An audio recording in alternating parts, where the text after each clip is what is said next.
thanking everybody for their patience. We were expecting 75 and we were about 120. So thank you for taking the time out of your busy ISTE schedules to join us. We're going to get started in just a minute. My name is George Scotti. I'm the Director of Marketing for the US at ITS Learning. I'm sure you're all aware of ITS Learning, but we are a learning management system company. We are based in Norway, as well as Boston, Massachusetts. We have about 7 million users globally across, 14 countries? And we're here today to talk about curriculum loves technology. How many folks in the room are on the curriculum side of the house? So a few. And how many are technology, on the technology side of the house? Great, cool, awesome. So we know that in the real world, curriculum departments and IT departments are not siloed. Maybe in some cases. But at ITS Learning, we don't believe in silos between the two departments. So we're here to talk about today how these two groups work together to a common goal. And we have Alan November as our lead speaker.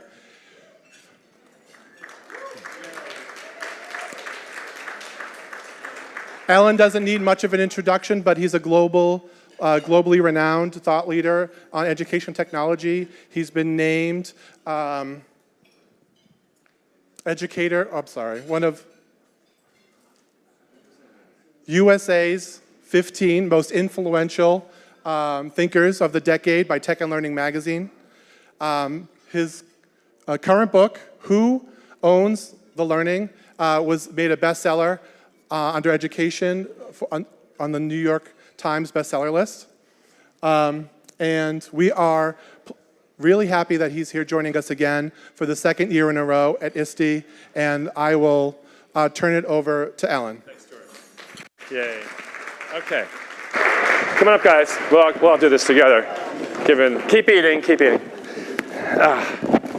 But this is so much fun. I have to tell you, I've been to Norway, and I love the international perspective. In a time like this, with the internet connecting us, I just highly value the ITS Learning design team, that they're seeking the best ideas from all over the world. I just think it makes sense at this monumental time in history.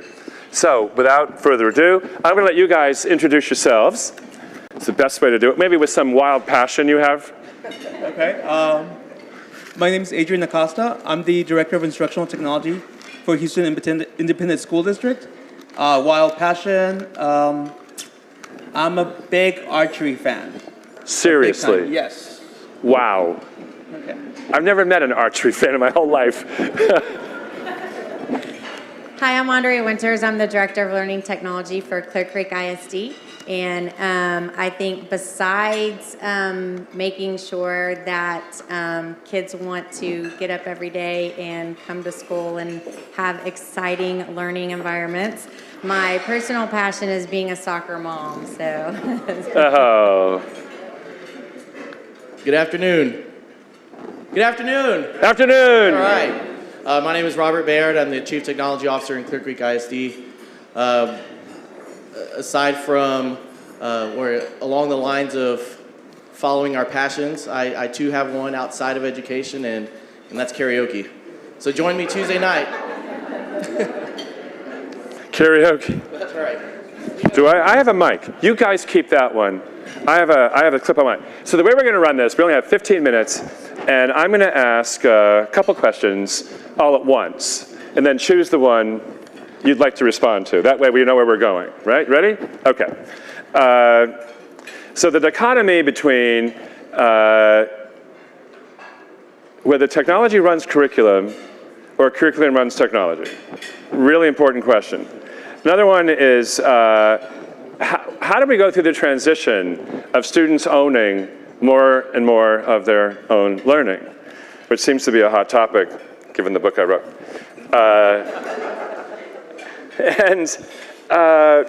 Another one has to do with staff development. Just how do we, I've come to realize that all teachers do not embrace new tools with wild enthusiasm. So how do you scale up from the pioneers? How do we get past the initial amazing group of people for the next amazing group of people? And you know what I've learned? I just want to make one comment. People who resist are often really, really good at what they do. It's not that they're not good at what they do. They're really, really good at what they could be really, really good at what they do, but they don't see why they should change, right? So it's not a comment on their quality. Just want to be really clear about that. So, are you all comfortable with one of those questions? Yep. All right. We'll start with you, Adrian. So just pick one?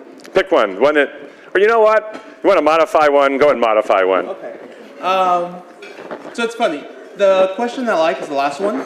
How do you scale up training for your teachers, especially those that are trying to adopt the integrating technology into the classroom day to day?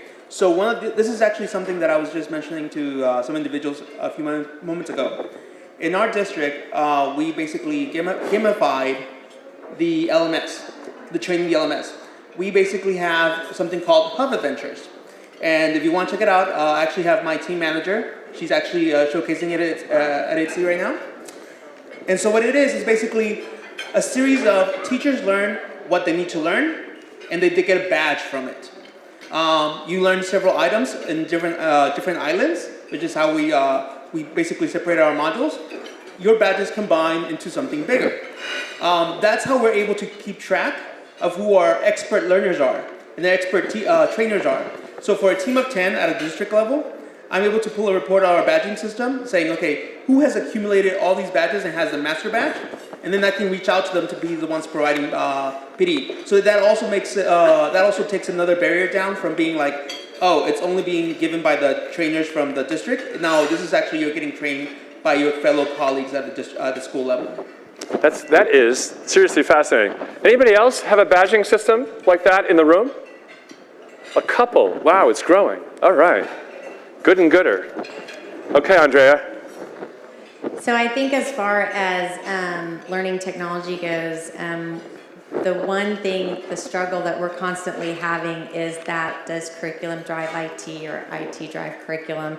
And of course, I think ultimately we all deep down inside know that curriculum comes first, but there's always these wonderful technology conferences that our teachers go to, and they come back with these amazing technology tools, and they immediately want to implement them into the classroom, not really taking a good look at how that truly supports student learning. And so we have learning technology coaches, and part of their support of teachers is to really sit down with teachers during planning, talk about what does student mastery look like, talk about the backwards design, how do you know your students are being successful, and then at the last part of that say, okay, here's how technology can support that. So I think what's really important in talking to your teachers about the new latest and greatest technology tools, which are amazing, we need to make sure that we know what student mastery looks like. How do we know our students are learning the content? And then second, how can technology support that? So I think about this in terms of integrating technology and curriculum, of breaking away from those silos. As a leader, as a chief technology officer, it's imperative that I help create the conditions to make that happen. My background is curriculum and instruction. I'm fortunate to have that background and the already the relationships built with the curriculum folks. But we needed to collaborate and ensure that we have dedicated time to meet weekly or every couple of weeks. And so one of those conditions, for example, was Andre, as the director, and our learning technology leads, we're meeting weekly to every other week with the curriculum coordinators to plan side by side with them to work on how we're going to roll out all the latest enhancements in its learning, etc. The other thing that we've done is our learning technology coaches are paired with curriculum coordinators. So when we have professional learning sessions in the summer, for example, or in the school year, in the past, our curriculum coordinators would give their sessions and their trainings, and then the technology department would give their trainings. And so why do we do that? Our teachers see, again, we're giving them those discrete learnings of separating technology and curriculum. So last year, we paired technology coaches with our curriculum coordinators, and it was integrated from the training from the beginning. Yay. So you guys hang on to that. George, how much time do we have just so I can manage? 5 minutes? All right. Let me come up with challenges for you. You ready?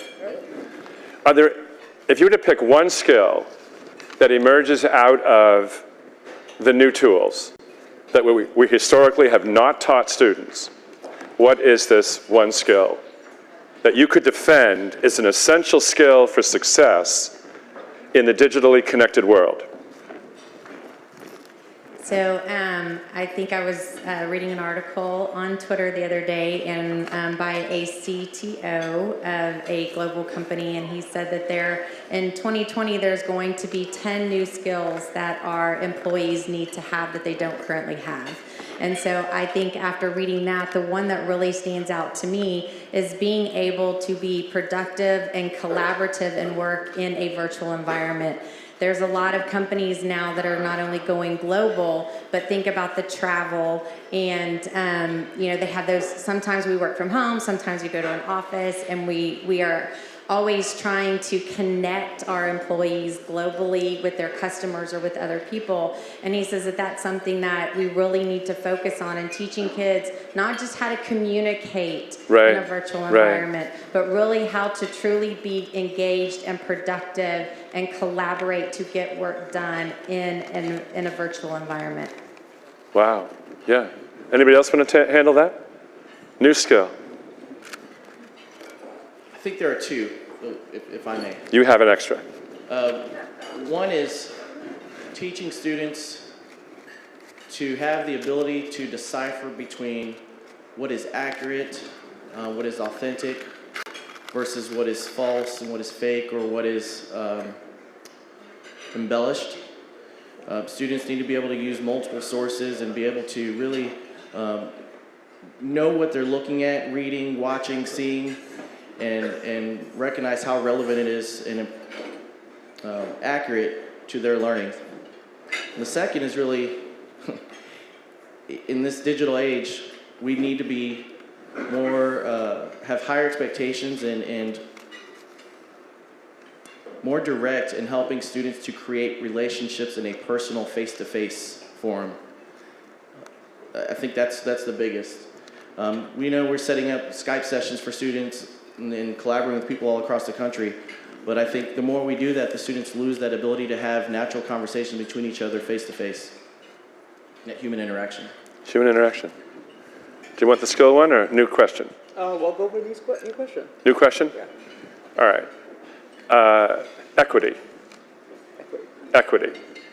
For a long, in the beginning, the whole thing was technology was going to create a more level playing field. That people who were traditionally underserved would have amazing resources, and we were going to see this rise of a more equitable society. But if you actually see what's going on in the ground, without question, our society is becoming more splintered. The rich are actually getting richer, the poor are actually getting poorer. I don't know if you agree, that's just facts, that's not an opinion. So how did that happen? So here's the really tough question. Are schools contributing to the digital divide by not fundamentally changing the culture, but adding technology? Or are we ameliorating the digital divide? And if so, how are you doing that? Man, you gave me the hardest one. Well, it's a serious, I think we should all deal with it. The division of our society, I happen to think, is a serious problem. So, no, I agree. I'm coming from an urban school district. I am a son of immigrants. I came to this country not speaking a word of English, and I had to work myself like 5 jobs after school in high school just to get to college, So I get it. The thing that I notice a lot when I go out to the elementaries, middle schools, and high schools, and I see this contrast of those who have and those that do not have, I think part of the reason why we have at times augmented the divide has been because of the training we provide our teachers. We do not personalize the training for the teachers so they can personalize it for their students. Because one set of schools might work, some technology integration might look one way, but we're expecting it to look exactly the same way for another school. For instance, when I went to school, I went to a school in the district I work with, right? And the teacher was showing us how to say the words. And I remember I was struggling always with yellow and jello. Like, for some reason, I would get them confused and I would go backwards. One teacher, she did it through flashcards. That was the technology.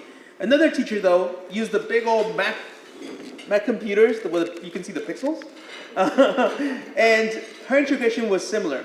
But when I went to an outside district, to a more affluent school district, when my parents moved out, the whole integration was more what would fit the kids in that area. It was not what would fit me.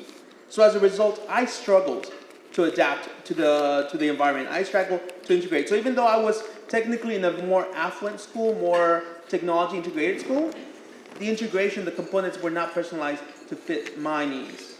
And that's how I think one of the ways we're actually increasing the divide. Wow. Yeah. So I was fascinated by later maybe if we have time, we'll come back to how you personalize staff development. Because I don't hear that a lot. I mean, the badging system sounds something like that, but I don't know quite.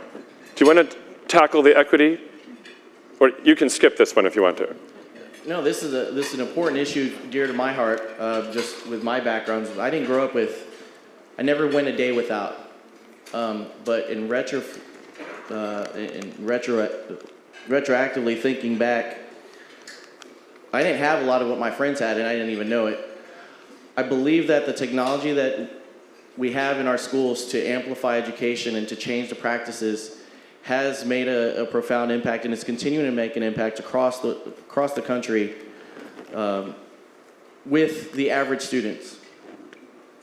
Where we're seeing equity divide grow is with the advanced courses, advanced placement. I heard some of my peers, Doris, talking about advanced placement courses.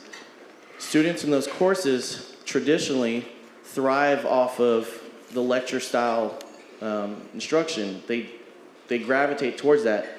But I also believe that because the students that are in there, they have all the other resources at home. And so what we're doing is we're creating that wall and that bridge and almost gatekeeping from students who need that scaffolding in different ways that they can get from technology to be able to learn through blended learning rather than just a traditional lecture style. That's creating a bigger equity gap with long-term consequences. Yeah, one of the things I've seen on the equity side is I've asked kids in different classrooms who are not raising their hand, who really need help, because they're embarrassed and they're not going to raise their hand. And sometimes I talk to those kids. I say, why didn't you raise your hand? And one girl said, I don't know what the other kids are thinking. I'm not raising my hand because I could be embarrassed, so it's not ever happening. So the teacher's right there, but that's not going to connect, right? And what's fascinating about blended learning is the kids can see what the other kids are thinking. And I think we ought to spend more time taking a look at helping kids understand how other kids think. Not just the knowledge of the teacher. So, for example, a friend of mine was forced to teach an online course this time for the first, she didn't want to do it. And her online course in AP Calculus did much better on the AP exam than her face-to-face class. And she was stunned by this because she didn't want to do it. And so she reflected on why the online class did better. And it was because the face-to-face class would walk in and depend on her to start class. It was a very dependent relationship. The online kids took more responsibility for working together and helping each other than the face-to-face class. So she's now reflecting on her online to change her face-to-face, right? where she says, I want you to start class, I'm here, just start on your own. Then kids have to work together. So sometimes I think the equity thing has to do with relationships between kids that we have to focus more on than the relationships between teacher and kids. Does that make sense? Perfect. Perfect. Oh, perfect. Good. Good. And then we did have a question from the audience, and we can open up some. No? Actually, I have a question. Because we spoke a lot about equity. We spoke a lot about equity, and you guys talked about creating more inequity. But I know that there are districts, including Houston, that are using technology to close that equity gap. And I'd like for you guys to talk a little bit about that too. Okay, so actually hitting from a point you mentioned, blended learning. A year ago, my team started a blended learning project with a school that was 90% Hispanic, high ELL population. We started this as a summer enrichment project, right? How do we get kids to interact? How do we get kids to interact with the teacher? Because they were just being quiet and sitting there, right? So we did this, and we got really good results. In fact, we got so good results that the following year, the principal was like, this is how fourth grade is going to get taught. So across the board in that school, fourth grade got taught that way, right? So then we start looking at the data, like what are we missing? How can we expand it? Because remember, we have one population right here in this inner city that's 90% Hispanic. But how can we adopt it to make sure it's efficient when we move it across the board? So this year, that particular school went to 4th and 5th grade, the standard of how our PBL instruction, that's how it gets taught year round. And we now went into an IR school, a need improvement school, in another side of town, and are doing the same thing. And it's basically, we're building equity by making project-based learning be personalized for the students, but also for the teachers. So teachers get a huge PD session about what the tools are, integration, and then we basically show them how to scaffold that for their students. So I think that's one of the ways we're actually building equity in our district. Time? So in Clear Creek, They can finish and then we'll switch. Okay. So in Clear Creek, we did something very similar. We, 4 years ago, started on a journey for a one-to-one initiative. All of our grades, 4th through 12th grade, are one-to-one. 6th through 12th grade take their device home. Last year, we did have a pilot of elementary school taking theirs home at 4th and 5th grade as well. It also happened to be our blended learning pilot campus. And so we found a lot of the same things, that these blended learning is really the way to go in helping close the equity gap. But we still found that even though these students are taking the devices home, they don't have the access to information and resources at home because of lack of internet access. And so we set out to do a lot to solve that what we could in our district. And I'm going to let our CTO, Dr. Bayard, explain more about how we did our heat maps. We surveyed all of our students consistently over the last 5 years. We found we're fortunate, only about 4 to 5% of our students lack internet access, but in an addition to 42,000 students, that's a lot of kids. And so through the survey, we were able to geo-track where these kids were congregated and around which schools. For those 7 schools, we put access points around the perimeter of the schools that cast out so that students could then come to the school and in the perimeter, the playgrounds, parking lots, and use the internet. And the kids are using it. That's one way of trying to close that gap and really utilizing devices. Well done. Excellent. So we'll have to call it a wrap for this group. Yay. Thank you, guys. Yay. So I'll stay. Oh, yeah. Thanks. Group number 2. So we need a new panel. Anybody can volunteer. Oh, good. We have volunteers. Yay.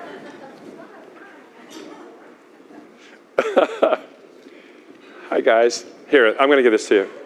So same, you say hi, your Hello. wild passion, and we'll move from there. My wild passion. Okay, so I'm Karen Justel, and I'm the Director of Educational Technology in Spring Branch in the Houston area.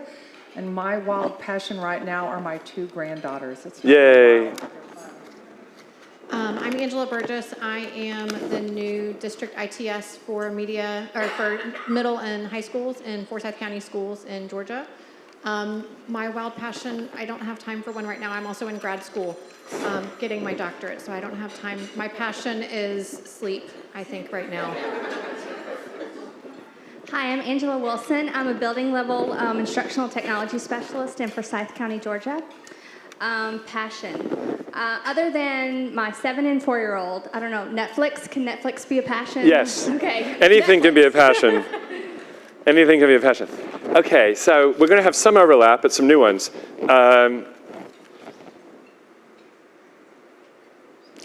The resistance, this is a resistance question from teachers. Any other strategies that you have to help manage change? And I'm going to, by the way, suggest a book that's not often well read called The Emotional Side of School Change by Robert Evans. For those of you who have to help teachers change, Robert Evans, any of you read The Emotional Side of School Change in the room? No one? Highly recommend it. Because a lot of our business isn't technology, it's change, right? It's just technology is the change. And what Rob Evans says is it's really an emotional problem. It's not that people aren't smart enough or don't see the vision.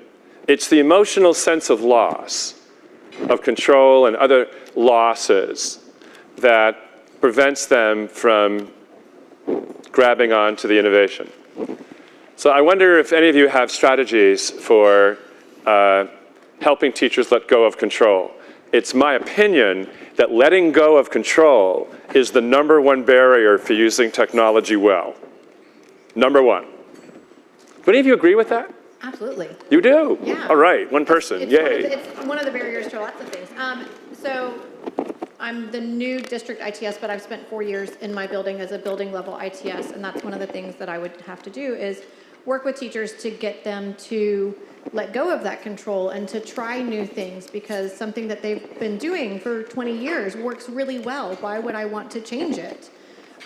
So I always start with, and when they hear me talking about change, they always see that they need to go feet first into the deep end and just change everything. So I always talk about baby steps. They don't have to change everything all at once. They can change one thing. They can change one thing a semester. They could change one thing in the year. That's okay. Just baby steps. And then being there to hold their hand as they do that and show them, okay, this is okay. Let's work on it together. And then let's try it together. And let me come into your classroom and let me help you do it in your classroom. And then I'm a big fan of bribery. So I bribe with coffee and snacks. So if you want to come get coffee and snacks, then you have to talk to me about technology. And you'd be amazed at the number of people that you would think would never want to talk about technology, but they will for a cup of coffee and a granola bar. It's that simple? I mean, I don't know that we're making revolutionary changes, but people that haven't used technology before are now using Google Classroom with all of their classes, so. Yeah, yeah. All right. So I think one success that we've had, particularly with launching It's Learning in our district, is initially we would have teachers come just by themselves in summer for professional learning, and they get all jazzed and excited, and then they go back to their campus and they're the Lone Ranger.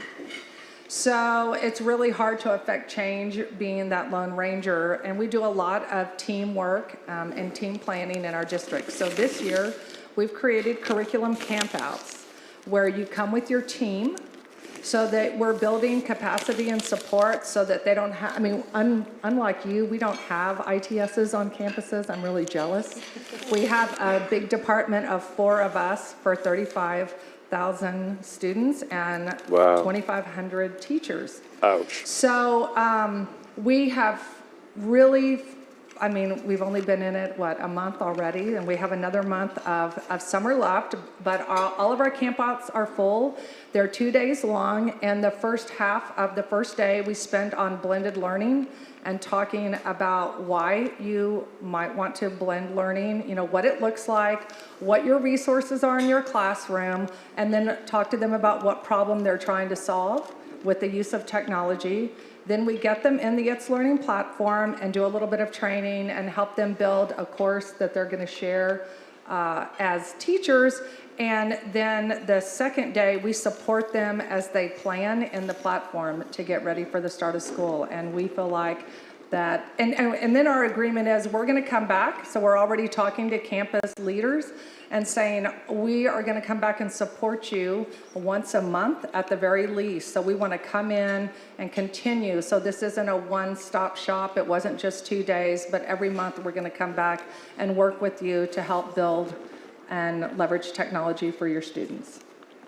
Do you want a new question, or? No, I'll finish. You want that one? Yes. Okay. So because I'm fortunate enough to just be at a building level, I don't have as large of a population that I have to work with, but I'm a little sneaky about what's relationships. So kind of like what Angela was saying, offer to get into the teachers' classes, and not just with technology, but also just running one of their centers, or just, being a helping hand. And then while you're in there, say, hey, I noticed you were still using this, but are you interested in learning about, this other piece, whatever it is? If I notice that there's something that a teacher is doing paper pencil that could definitely be more effective in its learning, just getting in there and forming those relationships for the trust. Yeah. Because like you were talking about, that emotional piece, if they trust me enough to say, hey, this is going to make your life easier, then I think they're more apt to listening to that change. Yeah. No, trust is everything. Once you break trust, hard to get it back, as we all know. Dr. Evans says that not only do you need things like trust and coffee, rewards, but you also need crisis. People really don't change without a compelling, overwhelming reason. Some people do, but a lot of people need a compelling, overwhelming reason. And one of the ways that I go about it is the opposite approach. I will bring some kids in, and I will give them homework that they're getting from their teachers, real assignments, and I will ask those kids, whether it's on video or in front of teachers live, to show how they solve those problems they're doing for homework. And the kids use Google, and they use YouTube, and they using the laptops the district gave them. And then I will show the kids how they could have done it. Because most kids don't know they don't know. We have overestimated what kids know about technology, wildly overestimated. And when you show kids in front of teachers how they could have done it, and then you turn to the teachers and you say, every day, your students are not getting the best information in the world. They've never been taught critical thinking. They've never been taught the grammar and syntax and punctuation of designing a search. They don't understand the algorithm. They need you. They need you more than ever. If we don't learn these things, these students will continue to basically get crap for information. And so I'm less nice than the three of you. I'm over here on, we have to wake up. This is a serious, serious crisis that every day students are settling for mediocre quality, and teachers are more important than ever. So the balance of a guy like me, right, and the trust and the coffee and the, right, is important to have that's what Rob Evans would say. You need both approaches to come to the middle. Just a thought. You guys are so nice. Okay. We can open up. I don't know if any of you have questions that you'd like to offer. I enjoy not asking all the questions. I will continue if you don't have any. Do anybody want to offer? Otherwise, I'll keep going. Is that a hand up? I can't tell. Bring it up here. Oh, the mic. Ah.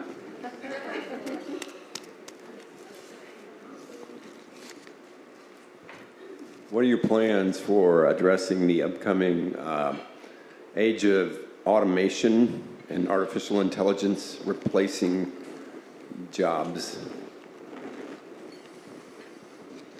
Yeah. We're going to build, no, I can't say that.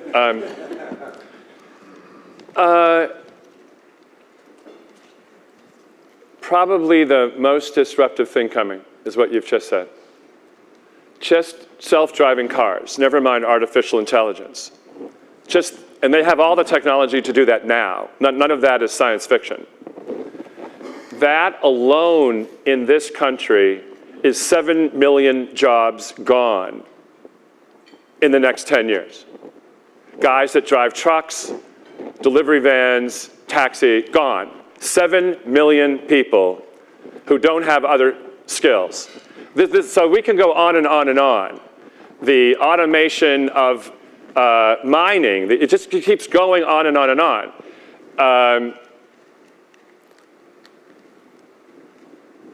So if we don't anticipate changes in the next 20 years now, and I'm just going to give an answer that I'm convinced we have to teach people to learn how to learn, not to learn how to be taught.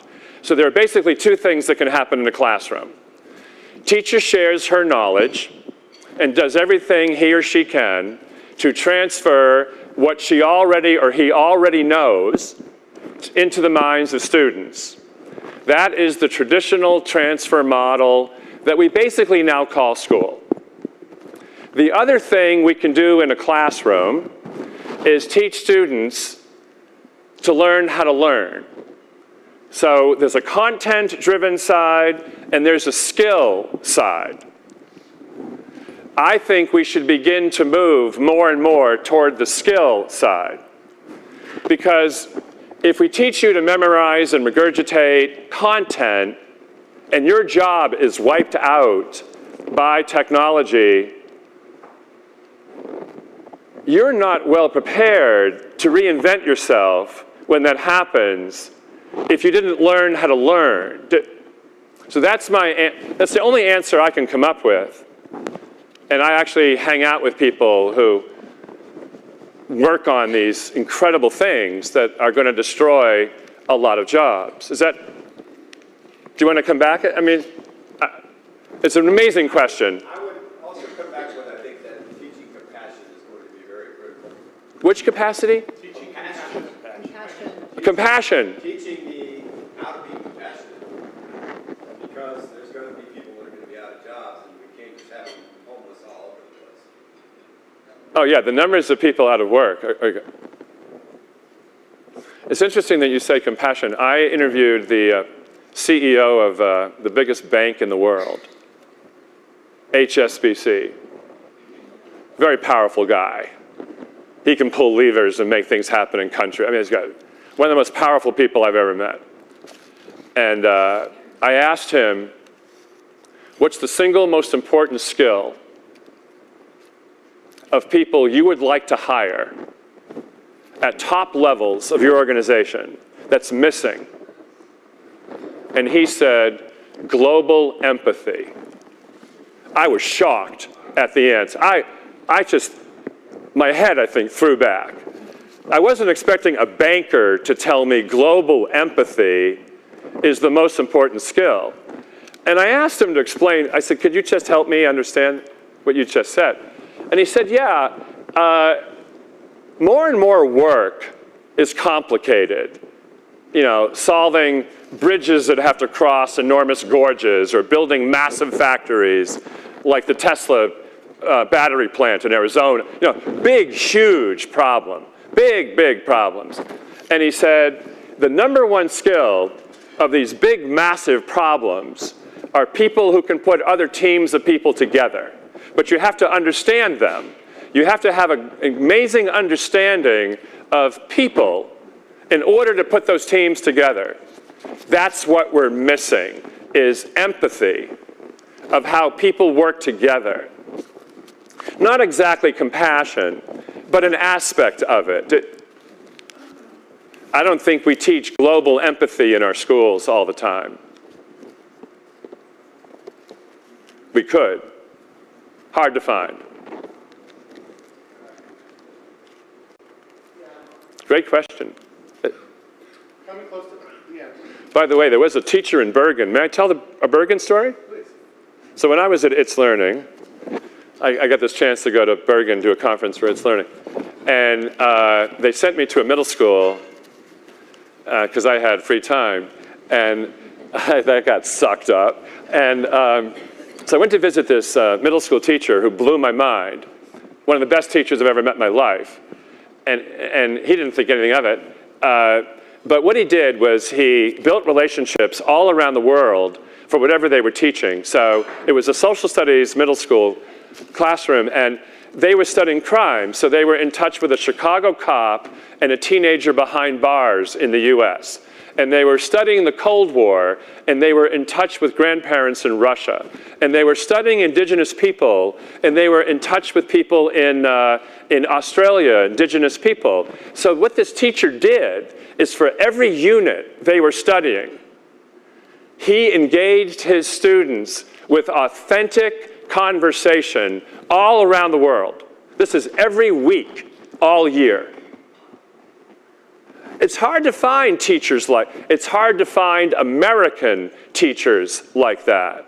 It's easier to find European and Asian. You know, leaving this country and working all over the world like I do, it's scary to see what's going on outside the US in teachers connecting kids to real people compared to what we're doing. Frightening. So I think we need more of that. Real people engaging with real kids so they understand that the answer's not in a book. Like that. How much do you think that's related to the testing mandates? Well, they have testing. I think it's related. Oh, God, it's going to be a bad political answer. I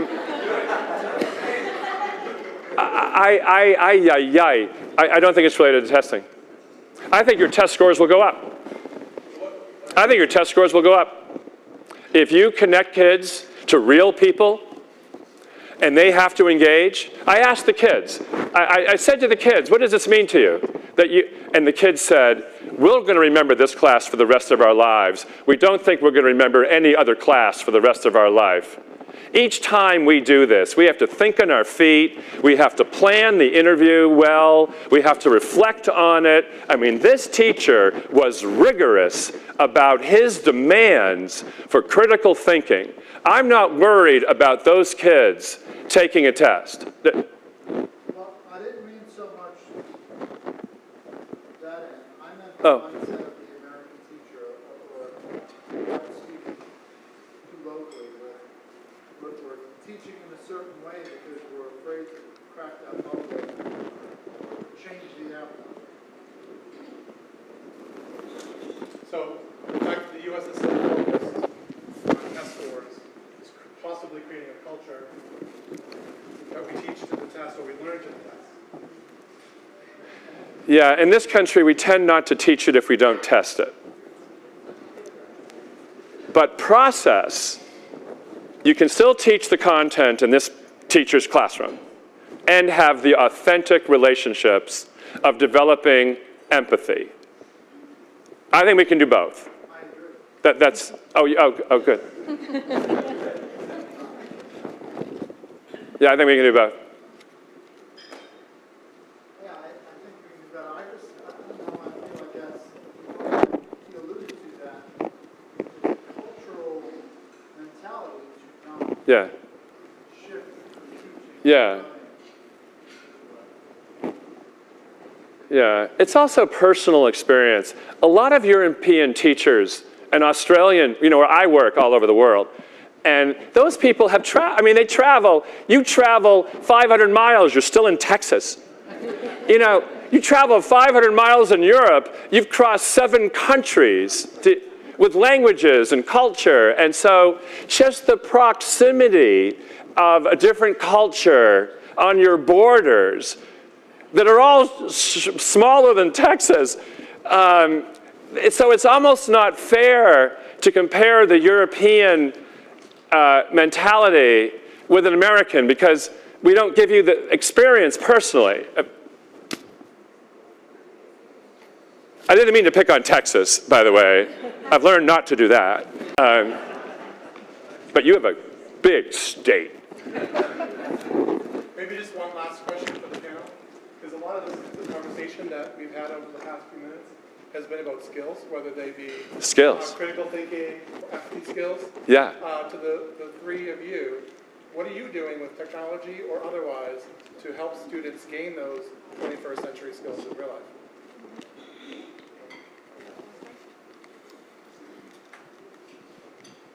We start out with I also teach 2 specials classes. So even though I work with the teachers, I'm still responsible for having those classes come in. I do 2 and 9 weeks. And so I start off with having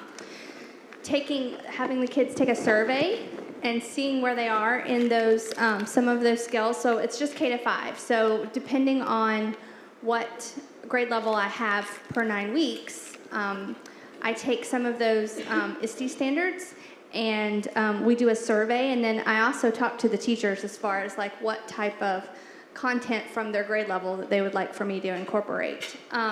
So I do that within my specials with surveys and using the ISTE standards to help with those skills. So I think more than anything, we try and help students start with their own personal goal setting and trying to get them to take ownership and be engaged in their learning. So we have teachers who work with their kids to develop weekly goals and be more aware and then reflect. So then they're going to reflect on how did they meet those goals. And I think that as we get kids involved in the learning process for themselves, I think that's that raises their level of thinking just getting started. So one of the things that we do in our county is we have created a learner profile for all learners, and that's for students and for educators, because at the end of the day, we're all learners. We should all still be continuing to learn. So part of our learner profile is continuous improvement and learning of skills. So one of the things that I try to do in my school, one of the things that I did this year is I would talk to teachers about what are you seeing from your students that they need help with. And so just like I would go into classrooms to help the teachers with things, I would go into classrooms to help teach students some of those skills. And some of them are very basic, like how to give a presentation, how to design the presentation, and then what to do before you actually give it. Here's where you click to attach a file, because some of the things that our kids don't know, we expect that they know all those things already. And I think for a lot of it is we taught ourselves how to do a lot of those things, but they get to, and because they're the digital natives, we think that they already know how to do those things. But a lot of the time, if they don't know how to do it, they get to the point, they just stop. And they say, never mind, I'll find another way of doing it. But sometimes attaching the file is the best way to do it. So they have to learn that skill of continuing to struggle and figure it out, even if it doesn't necessarily seem blatantly obvious at the very beginning. So going in and actually working with the students on the things that their teachers are seeing, I think that has been really helpful.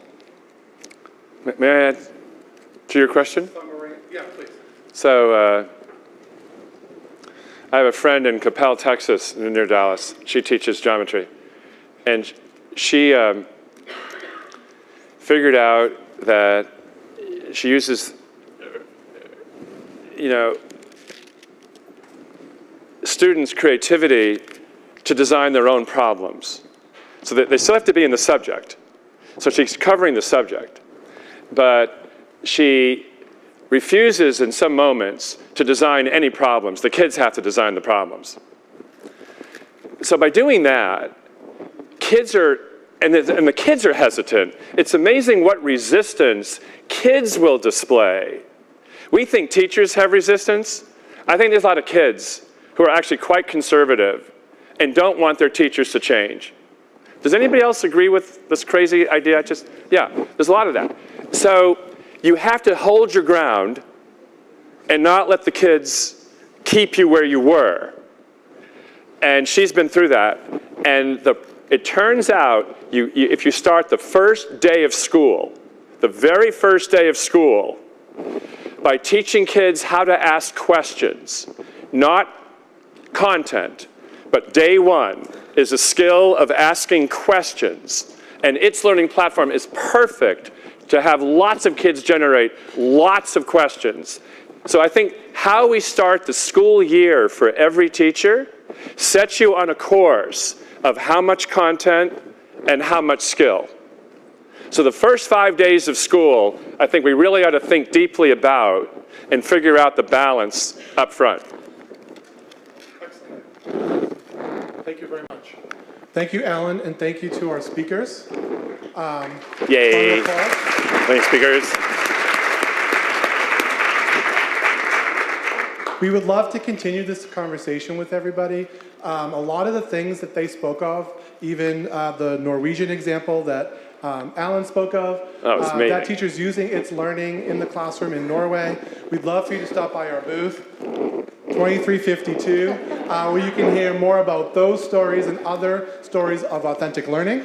Again, thank you to our panelists and our first panelist as well. Have a great ISTE. Yay.